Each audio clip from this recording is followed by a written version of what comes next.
Good morning, afternoon, or evening. How y'all doing today? Welcome back to Morrow's Math Corner. Today we're going to learn how to solve quadratic functions by factoring and using the zero product property. So let's get right to work. Let's go back in time a little bit. We already know that linear functions are in the form of y equals mx plus b, where y is the dependent variable and x is the independent variable. M is our slope, and B, as in boy, is our y-intercept. Please notice that the degree of the polynomial is 1. Remember that the degree indicates the total number of possible solutions. So how do you find that degree again? You look at the highest degree in the polynomial. In this case, the degree is 1 because when you look at the independent variable x, it has an exponent of 1. So that's going to determine the degree and the possible number of solutions. Linear functions, if you remember, are straight lines, and they have one possible solution. So that means that it's going to cross the x-axis up to 1 time. The solutions of linear functions are those ordered pairs which make the function true. And the solutions of the systems of linear equations are ordered pairs which make all of the given functions in the system true. So if they give you a solution, a supposed solution to a linear function, go ahead and plug that in. If it works, then that is a solution. If it does not work, it is not a solution. So now, how does that relate to what we're doing today?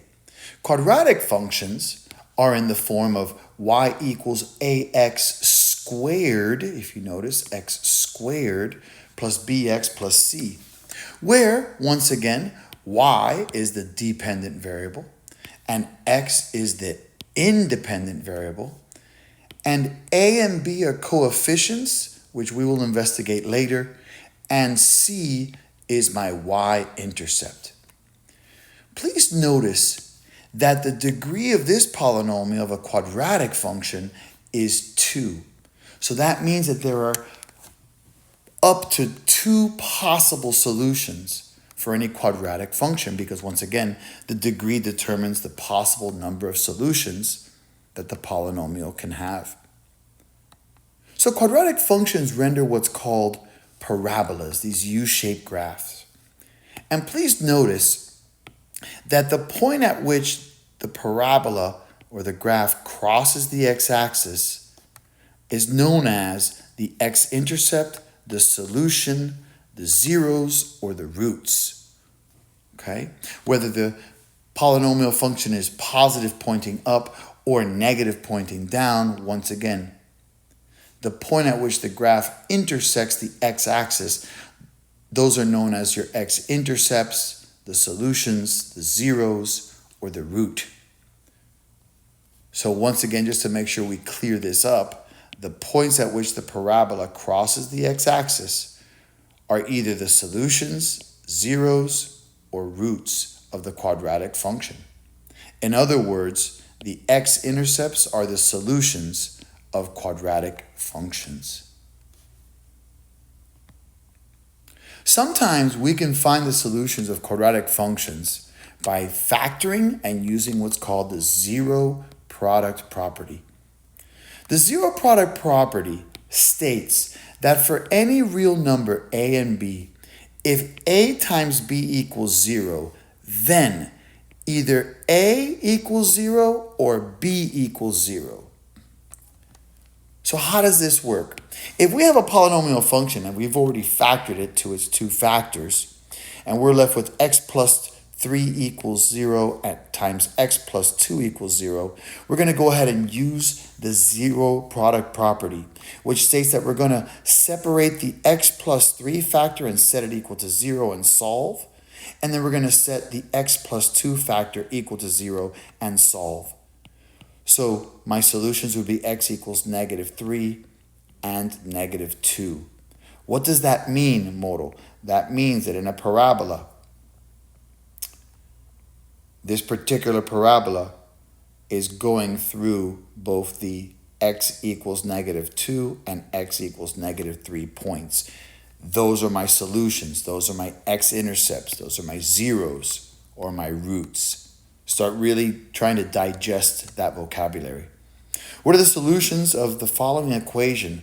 Okay, well, I'm going to go ahead and set 4x plus 1 equal to 0 and x minus 2 equal to 0 because they've already factored this polynomial function out for me, and I'm going to use the zero product property to solve. So x is going to equal -1/4, and also x equals +2.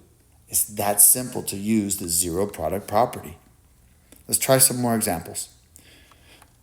What are the solutions of each of the following equations? Well, we've already got in example A, both of the factors already factored out, so I can go ahead and set x plus 1 equal to 0, and I can set x minus 5 equal to 0. So when I solve for both x's, I get x equals -1, and also that x equals +5.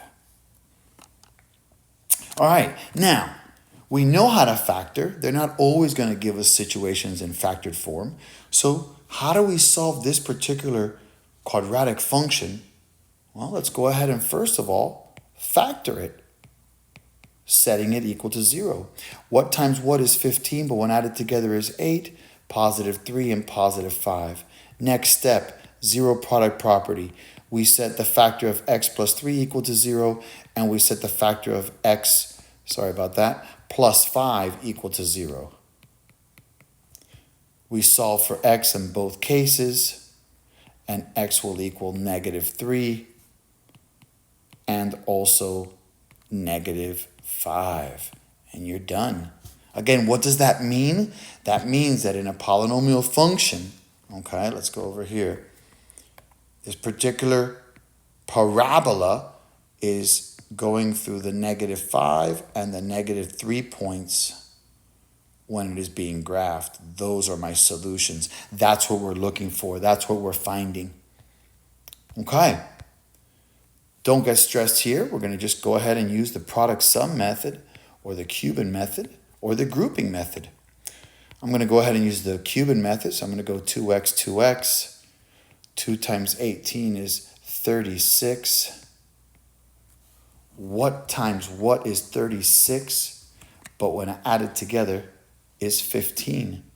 And yes, you got it. -3 and -12. Because -3 times -12 is +36, and -3 minus 12 is -15. Imaginary factor where I can. So I'm left with the factors of 2x minus 3 times x minus 6 set equal to 0 because we are solving. I'm going to use my zero product property. 2x minus 3 gets set equal to 0, and the other factor of x minus 6 gets set equal to 0. Then I go ahead and add 3 to both sides and divide by 2 to solve for my first x, which will be x equals 3/2. That's my first solution. And then I solve for my other x, which will be 6. And those are my two solutions. Okay, last but not least, let's go ahead and solve x squared plus 14x equals -49. First things first, let's go ahead and add 49 to both sides to create a trinomial. Because once I create a trinomial, now I can go ahead and factor it if possible. And this is a perfect square. The square root of that is x. This over here is a perfect square. The square root of that is 7. 2 times x times 7 is 14x. It works. It's positive. So we have a perfect square here. Remember that x plus 7 squared means x plus 7 times x plus 7, which are being set equal to 0. And if you notice, both of these roots are the same. So this is what's called a double root. X equals 7 in both cases. So negative 7, sorry. So x equals negative 7 is my only answer. You do not have to repeat the negative 7 twice. This is called a double value. I hope this helps. Now we know how to solve quadratic functions by factoring and using the zero product property.